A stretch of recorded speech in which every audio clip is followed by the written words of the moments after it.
Directorate of Public Relations of the Australian Army presents War Correspondent.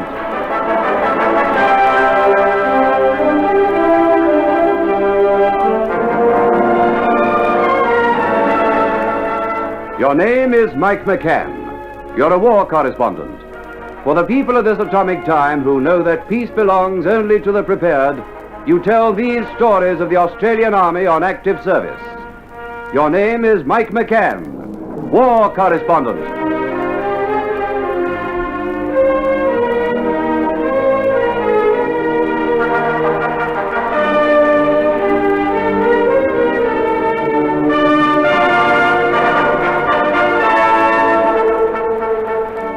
I'm Mike McCann.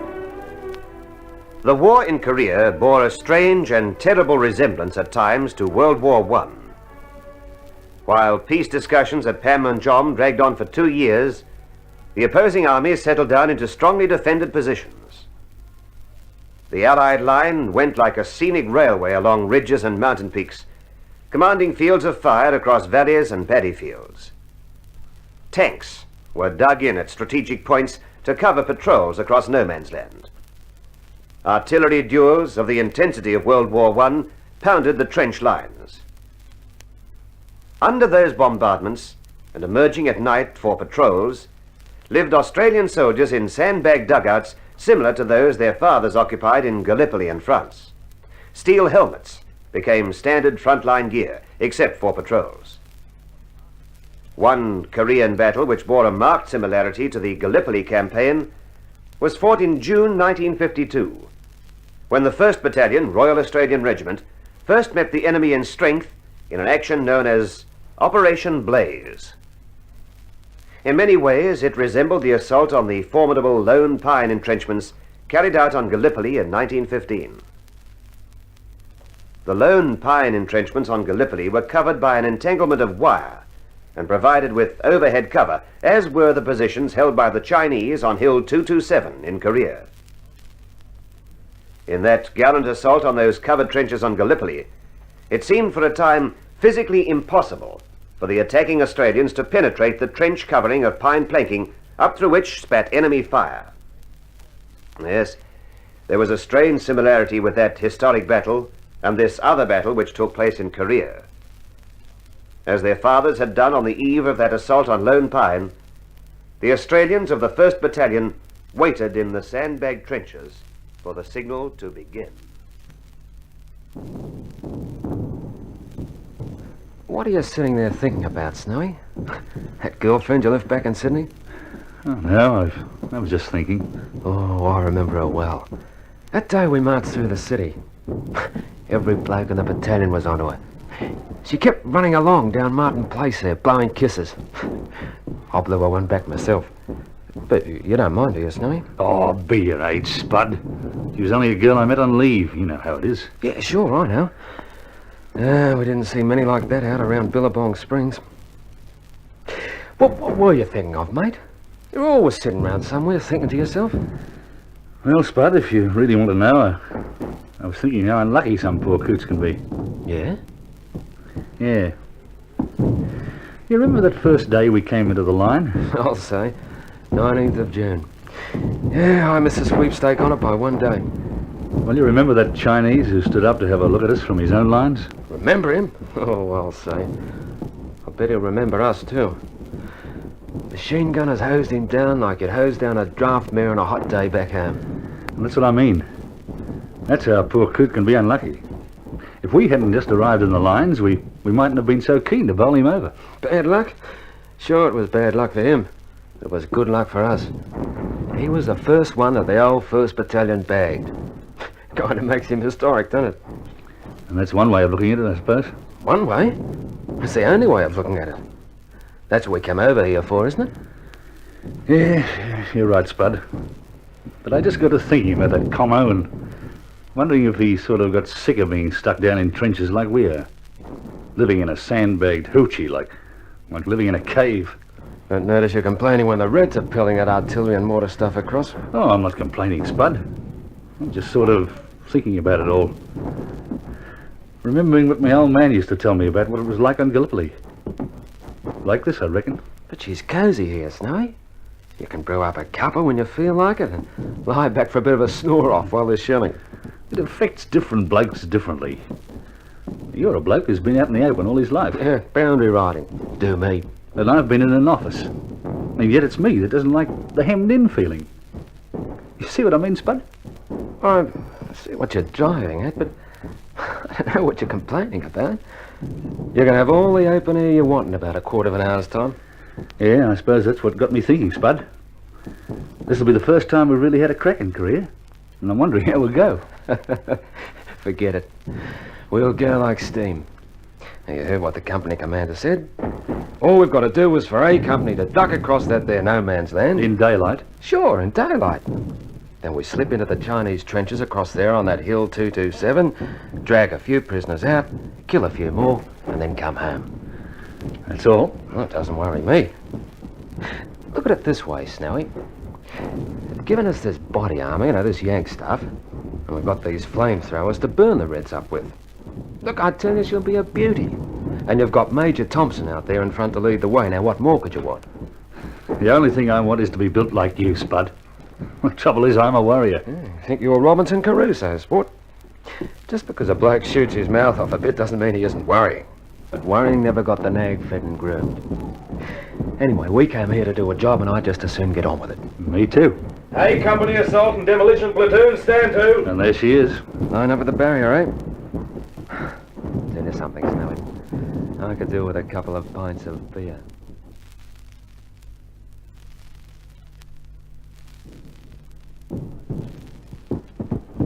All right, men. You heard Major Thompson. Now, we're going over the top, so keep your heads and don't forget to bring back some prisoners. Now, you men with the flamethrowers, keep behind the assault platoons until you're within range. You men in the demolition platoons, make sure you get the maximum effect from your explosives. Now, the supporting barrage will open up in exactly 8 seconds' time. 7, 6, 5, 4, 3, 2... Hang on! Okay, fellas, here we go, and good luck! How you making out, Snowy? I feel better out here than in those bunkers. The boys still coming? Yeah, the commies have got their heads down. Is that so? Well, what are those things whistling round my ears? Canaries? There's a bit of stuff coming. Nothing like I expected. See? We're on the slope of the hill already. Tell you something, Spud. Those trenches up ahead of us aren't occupied. Don't see any sign of life around them. I'll tell you what. A couple I can see up there that are well occupied. Down! Water! It's close. I saw it coming. It's like a big old crow getting up off a dead cow. Saw him coming right over the skyline. Yeah, I reckon you're right about those Chinese bunkers lower down. They've withdrawn from them, but I can tell you for sure there's plenty of Reds in those bunkers up on the crest of this hill. That fire came from the flank. Yeah, that's right. And once we get up to the top of this hill, we'll give them a bit of it back. I saw those coming that time. We're scared though, were you? You reckon this body armor will stop grenade flak? It may be. I've seen a couple of sets of this body armor returned back to the Q store. And I tell you, the holes in them weren't made by white ants. Way she's heating up now, we might have a chance to test them out. Looks like we do the rest of the trip on our bellies. Well, the flame-throwing boys are coming up behind us, all right. As soon as we get into range, we'll give those canaries something to think about. Cook their rice on, you mean? Could be. Mortar coming! Come on! Up! Up! The Major's calling us onto those empty bunkers. Not so far to the top now. She's been easier than we expected. That's right. Hey, look, there's 4 of these bunkers empty. The commos have pulled right out of them. I wonder why. I'd say there'd be an extra good reason. I'd say they've all gone into those 2 bunkers right on the crest of the hill. Looks mighty like it. The fire that's coming from those 2 now. It's like when you're going after rabbits, burning them out, or with the dogs. They leave their kitten holes and all get into the big warrens so they can get right down the bottom and the fire doesn't worry them. That'll be the form here, I reckon.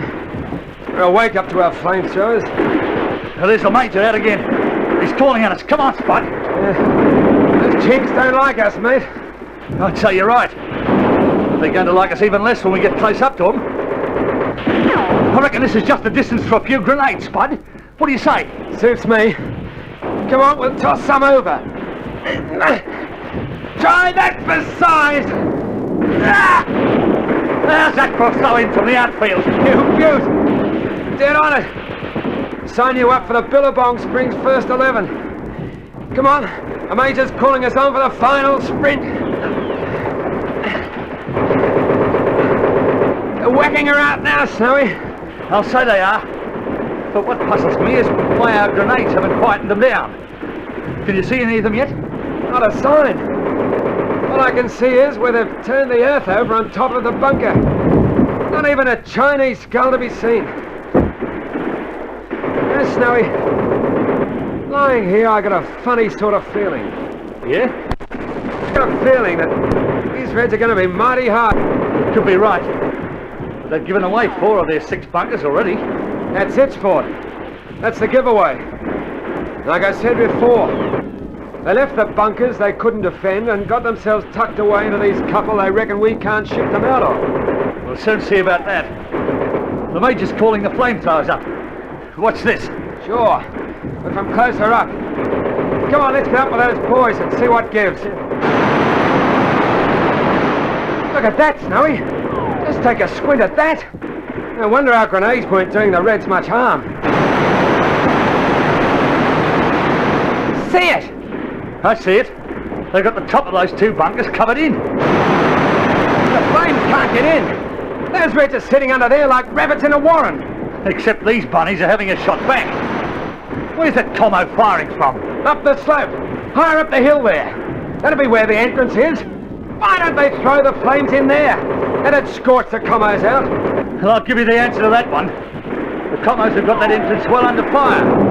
Step in front of that and you're a dead bunny. There's only one thing to do, I'd say. Sure. Just like the Major's doing. Start and dig down into the commo bunkers.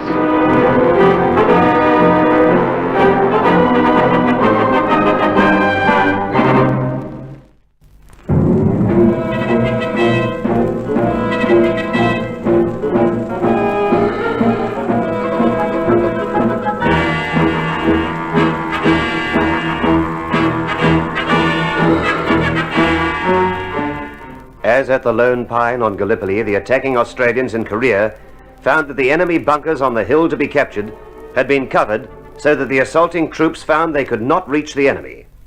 But the enemy could fire at them from the security of his protected dugout. At Gallipoli, the Australians were determined to take the trenches, and groups of them bodily lifted the pine planks, and soldiers vaulted into the trenches and there attacked the enemy in hand-to-hand fighting until the trenches were cleared. On Hill 227 in Korea, when the Australians of the 1st Battalion reached the crest, they found the trenches so covered that grenades and flamethrowers were unable to penetrate and subdue the Chinese soldiers who continued firing from below. Number 1 platoon of A Company of the 1st Battalion was in the forefront of the attack, and the Australians in armoured vests trampled over the covered-in trenches looking for targets, while others sought a way to penetrate the heavy covering protecting the Chinese communists.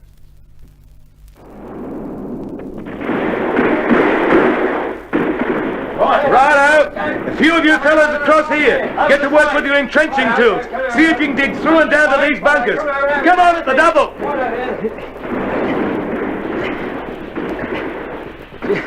Pretty deep, yes, Snowy. They've got rock and timber. We'll never shift it with entrenching tools. Keep at it, mate. Either we dig them out or they chase us back down the hill.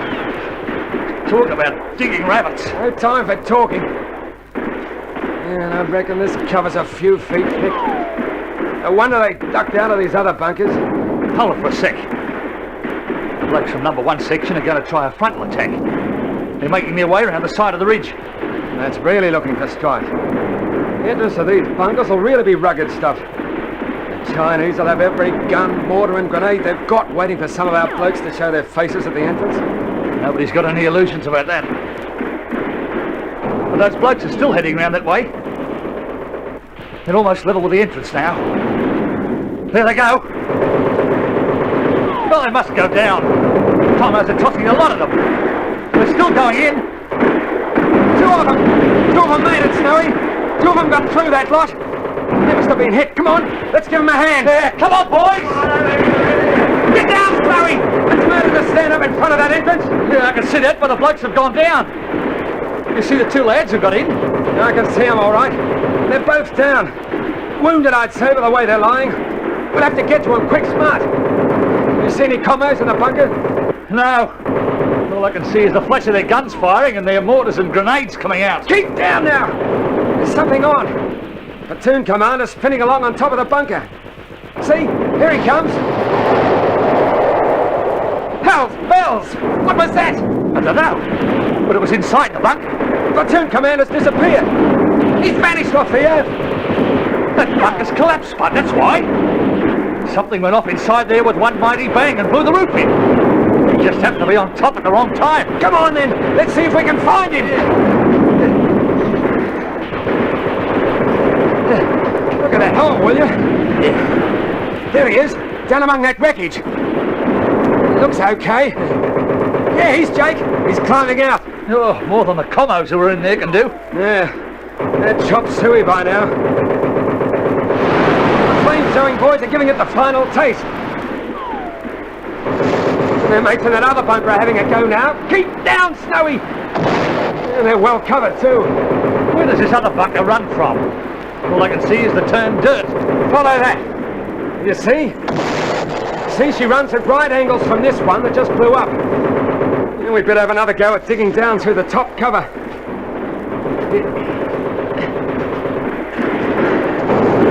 No joy here, Snowy. Got themselves dug in like Hitler wasn't in. What's its name? You need dynamite to ship them out of here. Yeah. Well, the demolition platoon should be able to arrange that. Yeah. Providing you can persuade the commers to let up with their burp guns and grenades while the lads plant the charge. Here come the rest of the company across. All of us together should be able to dig these bunnies out. All right, men. Let's concentrate on this bunker. That other bunker's harmless now. We'll give this one the treatment. Bring up those flamethrowers up here. All up here to this bunker. It's a double now. Tell you what. All the company gets on top here, we'll do something. What? What's happening? Jump, Spud! She's going in! I'm riding it down like Lance Scarstalk. Oh, there! She's falling all along the line! Come on, fellas, there's the commos! You right, Spud? Sure. Was me white, did it? Come on now. Let's flush these reds out.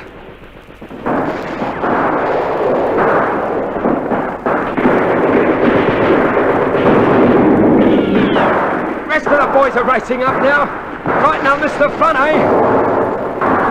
From what I can see, they've missed it all right. Drop, Spud! That cow had you all lined up with his burp gun. Thanks, mate. That's a schooner I owe you when we get back home. Now, let's look around. See if there's any more of these bright boys lying dog out. They're as tricky as a cat with kittens. Never know where they'll hide a grenade while they pretend to be dead. Most of these aren't pretending. Yeah, they're playing for keeps. That flamethrower takes all the kick out of them. No wonder we couldn't dig them out. Look across here, see? Wouldn't it? Certainly would. It came up out of the side of the hill through that tunnel.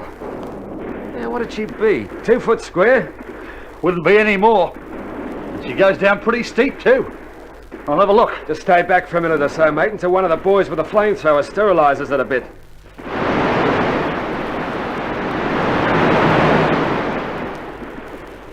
That's cleaned her out. Have a look down if you want to. How does she look to you? Like the inside of a baker's oven. I can see light at the other end now. The smoke's clearing. Yeah. She leads down at about a 30-degree angle to that other bunker. The commos could move up about on this hill crest with cover above them to protect them from shelling or anything else. Except Spud Murphy and he's 16 stone. He must have struck a weak spot. Tell you what, Corporal Taylor's section out there didn't strike any weak spot. No, they're really copping it. Well, how long have we been on the hill now? Time's sort of flown, but I reckon we've been here over an hour. And Corp Taylor's section's been sitting out there in the opening, ready to cut off the Como retreat if they ran. They got blokes lying there who look like they've copped it too. That'd be a moral, I'd say. You don't set a section down out in the open in broad daylight to draw enemy fire without copping some corner. Looks like you could do with some assistance right now. Well, what makes you think so? From where I'm looking up here, he appears to have knocked out a few Como machine guns. The way those mortar bombs are falling around him, he's not exactly in the most healthy spot on the Korean front. Come on, we'll cover his withdrawal.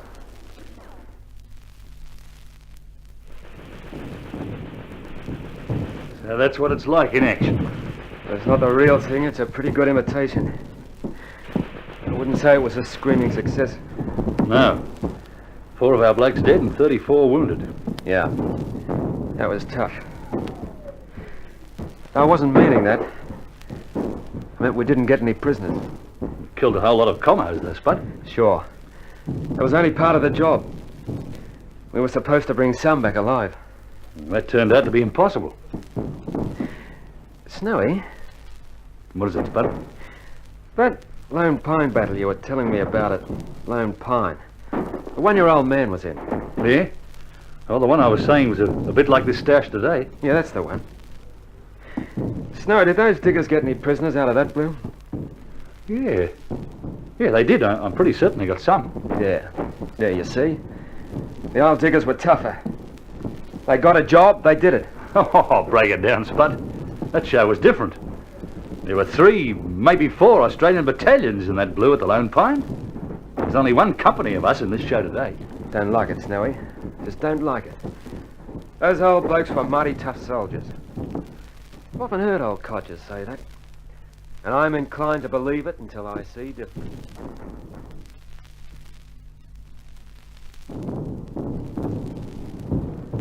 Who's that? It's me, sport. What are you doing sitting here? Thinking again? Could be. I was waiting for you to get back to the hoochie. I was up at company headquarters waiting for that Chinese artillery to let up. Something stirred the little yellow man up tonight. That's for sure. Well, that's what I was sitting here waiting for you. I wanted to be first to tell you. Yeah? You remember we were talking about that action on Hill 227? The one where we missed out getting a single prisoner? I remember.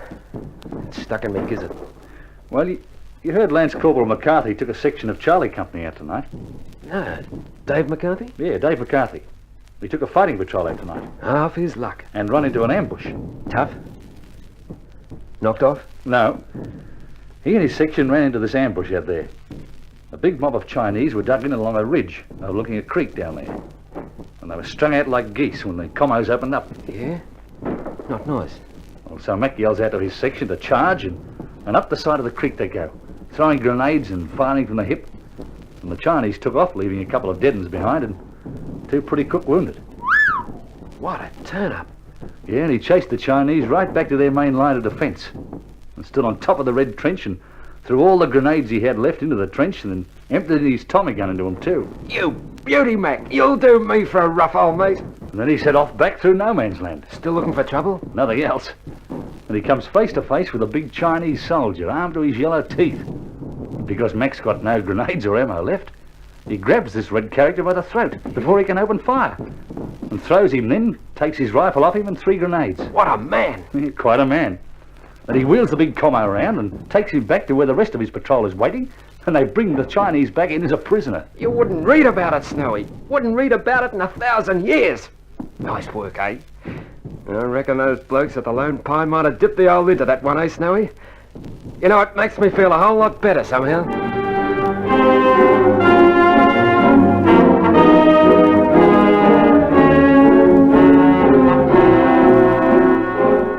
And so the 1st Battalion, Royal Australian Regiment, first met the enemy in strength and took their first prisoner. In so many ways did their war resemble that war of artillery duels and patrols in no man's land and trench fighting in Gallipoli and France. And in so many ways it was apparent that the digger of the Korean War was the son of the digger who fought in World War I.